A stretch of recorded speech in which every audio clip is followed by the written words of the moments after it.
Sir मुझे Tell it. Go on, Nitin.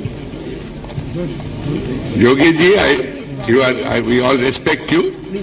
Please, we shall certainly look into it.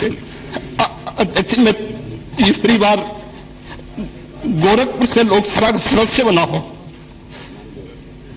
वादा पहली बार मैं 25,000 वोटों से जीता था, दूसरी बार 50,000 से जीता, तीसरी बार लगभग 1.5 लाख मतों से मैं गोरखपुर से चुन करके आया हूं।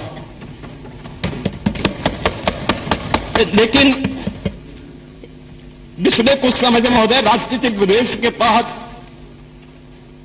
मुझे जिस प्रकार से राजनीतिक पूर्वाग्रह का शिकार बनाया जा रहा है, मैं केवल आपसे अनुरोध करने के लिए आया हूं, क्या मैं इस सदन का सदस्य हूं या नहीं हूं, और क्या सदन मुझे संरक्षण दे पाएगा या नहीं दे पाएगा। मुझे संरक्षण नहीं दे सकता है तो मैं आज ही सदन को छोड़ करके वापस जाना चाहता हूं।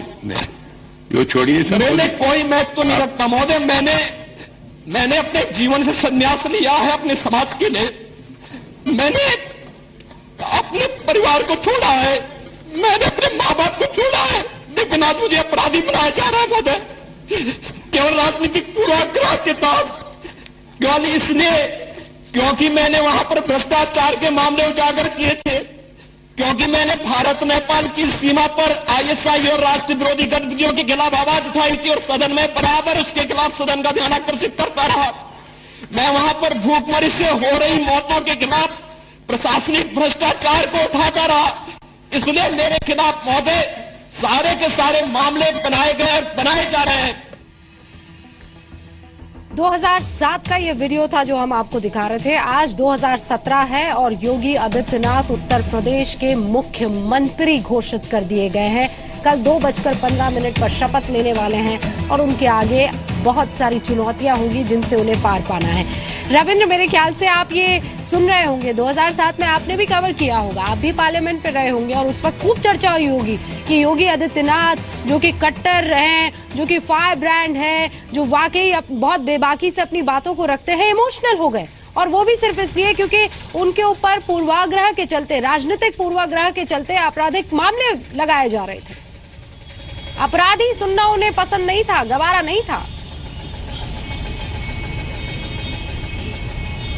देखिए रुका, जिस समय लोकसभा में ये हालात बने थे और योगी फुट कर रोए थे, उस समय हम लोग थे, मीडिया जो वहाँ पर दीर्घा है, उस समय हम लोग सभी मौजूद थे और आडवाणी जी, सुषमा जी, जितने भी वरिष्ठ नेता थे, सब उन्हें एक तो बोलने भी दिया और उसके बाद सब उनके पास भी गए थे। यहाँ तक कि यूपीए सरकार के कई मंत्री भी उनके पास गए थे। लेकिन योगी जिस तरह से भावुक हुए थे, ये अपने आप में एक अनूठा इतिहास है और इसका कहीं ना कहीं सिमिलरिटी अगर देखा जाए रूबिका, तो आप मौजूदा प्रधानमंत्री नरेंद्र मोदी और योगी आदित्यनाथ की अगर जो सियासी जो जिंदगी है अगर उससे तुलना करें तो बहुत कुछ मिलता जुलता आपको दिखेगा। जब प्रधानमंत्री नरेंद्र मोदी को गुजरात भेजा गया था, फैसला लेने वाले थे अटल और आडवाणी। आज योगी आदित्यनाथ को जब उत्तर प्रदेश भेजा जा रहा है, फैसला लेने वाले हैं मोदी और शाह। मोदी जब गुजरात के मुख्यमंत्री थे, एक छवि थी उनकी, उससे वो पार, जो बहुत से लोगों की नज़र में उससे पार पाने के लिए काफ़ी उनको परिश्रम करना पड़ा। 2007 में वाइब्रेंट गुजरात का मॉडल लाना पड़ा, गुजरात एक विकास का एक मॉडल बना। बावजूद इसके उनको 2012 तक लोग एक खास परिधि में ही देखते रहे। 2013-2014 के बाद वो विकास की तरफ गए और आज जब 2017 है तो उनको लोग मानने लगे कि हाँ, विकास ही उनका एजेंडा है और विकास पर ही आगे बढ़ेंगे। उसी तरह अगर योगी आदित्यनाथ के देखें तो संसद में उन्होंने जापानी बुखार से जो गोरखपुर खासकर पूर्वांचल के कई बच्चों की मौत हुई थी, एक बार नहीं दर्जनों बार इस मसले को उन्होंने संसद में उठाया।